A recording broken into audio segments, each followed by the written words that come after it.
வணக்கம். நான் உங்கள் அன்புக்குரிய நண்பன் ஆஜி நண்பன் பேசிக்கிட்டு இருக்கேன். இது அன்மாதிரி பாட்காஸ்ட். நம்மளோட 300வது எபிசோடு இப்போ நம்ம ரீச் பண்ணிட்டோம். எஸ், 300 அப்படிங்கிறது ஒரு பயங்கரமான மைல் ஸ்டோனை நம்ம அச்சீவ் பண்ணிட்டோம். அண்டு ஏன்டா இவ்வளோ இது மாதிரி டிஃப்ரெண்ட்டாக பேசிகிட்டு இருக்கேன்னா, நான் இருக்கக்கூடிய எந்த என்வாயன்மெண்ட் அந்த மாதிரி தான். அண்டு இன்றைக்கி நான் என்ன எபிசோட் பேசணும் அப்படின்னா, கேம்ப் கோலா அப்படிங்கிற விஷயத்தை பற்றி பேசலாம் அப்படின்னு நான் நேற்றோட எபிசோடில் சொல்லியிருக்கேன். பட் இன்றைக்கி நம்ம அதை பற்றி பேச போகிறது இல்லை. ஏன் அப்படின்னா, ஒரு 300வது எபிசோடு ஒரு ஸ்பெஷலான விஷயத்தை பற்றி பேசணும் இல்லையா? ஸோ உங்களுக்காக ஒரு ஸ்பெஷலான கண்டென்ட் இதை பற்றி உங்களுக்கு தெரிஞ்சிருந்துச்சுன்னா சூப்பர். பட் தெரியலன்னா தயவு செஞ்சு தெரிஞ்சுக்கோங்க. என்ன அப்படின்னா, ஒரு குறிப்பிட்ட காலகட்டத்துக்கு முன்னாடி ஒரு எக்ஸ்பெரிமெண்ட் பண்ணியிருக்காங்க ஒரு ஆய்வகத்தில். அந்த ஆய்வகத்தில் என்ன எக்ஸ்பெரிமெண்ட் பண்ணாங்க அப்படின்னா, எலிகள் இருக்குது பார்த்தீங்கன்னா, நம்ம இந்த சுண்டெலி அதெல்லாம் சொல்கிறோம்ல, அந்த மாதிரி எலிகளை ஒரு குறிப்பிட்ட எலிகள் அப்ராக்சிமேட்டாக ஒரு 4 எலிகள்னு வச்சுக்கலாம். அந்த 4 எலிகளுக்கு தேவையான ஒரு கட்டமைப்பு, அதில் அதுக்கு தேவையான உணவு, அதுக்கு தேவையான தங்குமிடம், இந்த மாதிரி எலிகளுக்கு தேவையான எல்லா சொஃபஸ்டிகேட்டட் ஒரு பேரடைஸ், கிட்டத்தட்ட ஒரு சொர்க்கத்தை உருவாக்கி அங்கே அந்த 4 எலிகளை விட்டு வாழ வைக்கிறாங்க. ஓகேவா? எந்த பிரச்சனையும் இருக்காது, எந்த பிரச்சனையும் இல்லை. போன தொல்லியோ மற்ற எந்த தொல்லியுமே அதுக்கு இருக்காது. அந்த இடத்தையும் அப்பப்போ அந்த எலிகளுக்கு ஏற்ற மாதிரியான சூழல்களுக்கு ஏற்ற மாதிரியே அதை பராமரிச்சுட்டு வந்திருக்காங்க. ஆனால் என்ன நடந்துச்சு தெரியுமா?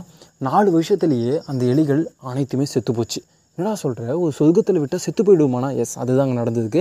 எதனால் அப்படி நடந்துச்சு அப்படின்னா, அந்த எலிகள் ஃபஸ்ட்டு அப்போ என்ன நடந்துச்சுன்னு பார்க்கலாம். அந்த எலிகளை ஒரு 4 எலிகள் விட்டாங்க பார்த்தீங்களா, அதுக்கு தேவையான உணவுகள் எல்லாமே இருக்கனால அந்த குறிப்பிட்ட காலத்துக்குள்ளேயே அந்த எலிகள் பயங்கரமாக இனப்பெருக்கம் ஆரம்பிச்சிருக்கு. அதோட மக்கள் தொகை எங்கேயும் எகிரி இருக்குது. செம்மையாக அதோட கூட்டமாக எலிகள் உற்பத்தி ஆகிடுச்சு. உற்பத்தியான எலிகள் நிறையா சண்டை போட ஆரம்பிச்சிச்சு. அதுக்குள்ளே நிறைய பிரிவினைகள் வர ஆரம்பிச்சிச்சு. பட் இதெல்லாம் அதுக்குள்ளே நடந்துக்கிட்டே இருந்தாலும் ஒரு காலகட்டத்தில் என்ன ஆச்சுன்னா, பாதியே நம்மளால் அந்த எலிகள் கூட்டத்தை பிரிக்க முடிஞ்சுச்சு. பாதி எலிகள் மனதளவு, அதாவது மென்டலி ரொம்ப டிப்ரெஸ்டாக இருக்க மாதிரியான எலிகள், அதோட நடவடிக்கைகளில் அதை நம்மளால் கண்டுபிடிக்க முடியும் இல்லையா?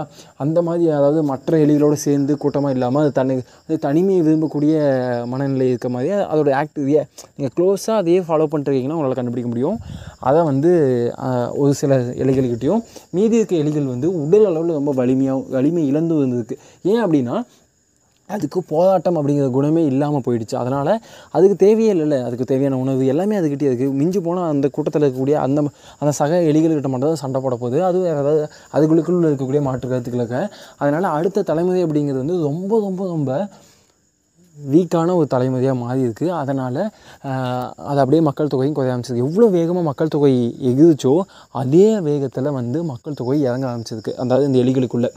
ஏன் அப்படிங்கிறத பார்க்கும்போது முன்ன சொன்ன மாதிரி தான், பாதி பெரிய 50-50 பிரித்தோம் அப்படின்னா, மன வலிமை இல்லாத ஒரு எலி மனதளவில் சோர்வியாக இருக்கக்கூடிய ஒரு மனுஷனே அவனுக்கு வேறு எந்த விஷயத்தையுமே ஈடுபட வராது. அதனால் அதுக்கு தன்னோட இனப்பெருக்கத்தை பற்றியோ அடுத்த அதோட வாழ்க்கையை பற்றியோ அதை பற்றி அதுக்கு எந்த சிந்தனையும் இல்லை. அது தன்னோட வாழ்க்கையை எப்படியோ ஓட்டிகிட்டா போகணுன்னு சொல்லி அது இறந்து போயிடுச்சு. மீதி இருக்க எலிகள் எப்படி இருந்துச்சு அப்படின்னா, உடல் அளவில் ரொம்ப ரொம்ப வலிமை இழந்து அதாவது அதோட அடுத்த இனப்பெருக்கம் பண்ணிட்டு அடுத்த அது குட்டி போடும்ல, அந்த குட்டிகள் உடனே செத்து போகிற அளவுக்கு ரொம்ப உடல் அளவில் வீக்கான எலிகளாக மாறி இருக்குது. இப்போது என்ன ஆகிடுச்சு அப்படி பார்த்திங்கன்னா, கிட்டத்தட்ட ஒரு 4 வருஷத்துக்குள்ளேயே அங்கேருந்து அத்தனை எலிகளுமே அவ்வளோதான் முடிஞ்சிச்சு, செத்துச்சு. 4 எலிகள் 600 எலிகளுக்கு மேலே இனப்பெருக்கமாகி ரொம்ப பெரிய கூட்டமாக மாறினதுக்கப்புறம் 4 வருஷத்தில் கம்ப்ளீட்டாக அந்த இடத்துல இருந்த எலி இனங்களே அழிஞ்சிடுச்சு. அதாவது அந்த 4 எலிகள் அப்படியே இனப்பெருக்கமாச்சு வந்துச்சுல்ல, அது எல்லாமே அழிஞ்சிடுச்சு. ஆனாலும் அந்த 4 வருஷமுமே அங்கே இருக்கக்கூடிய அந்த ஆராய்ச்சியாளர்களை ஃபாலோ பண்ணாங்க இல்லையா, அவங்க முதல் நாள் அதுக்கான சொர்க்கம் ஒன்று அமைச்சு கொடுத்தாங்க இல்லையா, அதே அளவுக்கான ஃபெசிலிட்டியை அப்படியே 4 வருஷமும் மெயின்டைன் பண்ணியிருக்காங்க. ஓகேவா? அதுக்கு தேவையான 50 விதமான உணவு கொடுத்துருக்காங்க. அதனால் அதுக்கு தேடலே இல்லை. அது எங்கேயும் போய் தேடி என்னோடய உணவுக்காக கஷ்டப்படணுங்கிற அவசியம் இல்லை. அது பூனை மாதிரியான அதுக்கு எதிரான ஒரு ப்ரெடேட்டர் இருக்கும் இல்லையா, அதுக்கிட்ட சண்டை போட வேண்டிய தேவையில்லை. அதாவது அதை தாண்டி என்னோட உயிருக்கான தேவையே இல்லை. நான் ஏன் என்னோடய உயிரை தக்க வச்சுக்கணும் அப்படிங்கும்போது தான், அது எனக்கு உணவத்தை எது இருக்குது அப்படிங்கும்போது என் உடலை நான் வலிமைப்படுத்திப்பேன் இல்லையா. அப்போது எனக்கு போட்டியே இல்லை அப்படிங்கிற இடத்துக்கு நான் போயிட்டேன் அப்படின்னா, நான் லிட்டரலி ரொம்ப வீக் ஆகிடுவேன். இது மனுஷங்களுக்கும் பொருந்தும் அப்படிங்கிறத எனக்கு ரொம்ப பெரிய ஆச்சரியமாக இருக்குது. அதுவும் அவங்க அதுக்குள்ளே அதோட ரிசர்ச் பேப்பர் அதோட லிங்க்ஸ் நான் முடிஞ்சால் நான் டிஸ்கிரிப்ஷனில் போடுறேன், செக் பண்ணிக்கோங்க. லிட்ரலி இன்றைக்கி நம்ம மக்கள் தொகை அதிகமாகிட்டு இருக்குது. நாம் எந்த மாதிரி பிரச்சனைகளை ஃபேஸ் பண்ணிகிட்ருக்கோமோ அதே மாதிரி பிரச்சனைகள் தான் அங்கேயும் ஃபேஸ் பண்ணியிருக்கு அந்த எலிகள் கூட்டத்துக்குள்ளேயும். அப்போது எனக்கு இந்த இடத்துல ஒரு மாதிரி, இது ஏன் இந்த 300வது எபிசோட் நான் ஷேர் பண்ணுறேன் அப்படின்னா, நாம் பெருமையாக பேசிக்கோம்ல, நம்ம மனிதர்கள் மற்ற உயிரினங்கள் மாதிரி இல்லை, நம்ம ஒரு ஸ்பெஷலான மனுஷங்க, ரொம்ப சிந்தனை உள்ளவங்க, நாம் தான் ஏன் எதுக்குன்னு யோசிப்போன்னு. பட் அப்படி இல்லைங்க.